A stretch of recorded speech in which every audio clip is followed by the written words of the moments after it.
你想吃什么？我想吃猪肉吧.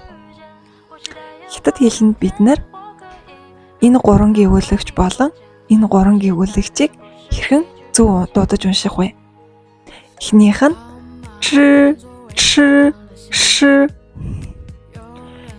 Эдгээр гурван гэгүүлэгчийг дуудах үедээ бид нар хэлний үзүүрээ тагнаандаа үргэж дуудана. Ч, ш. Харин жи, чи, си гэгүүлэгчийг дуудах үедээ бид нар хэлний үзүүрээ доод шүтэндээ хүргэж дуудана. Жи, чи, си. Яг л инээж байгаа юм шиг харагдаж байгааз.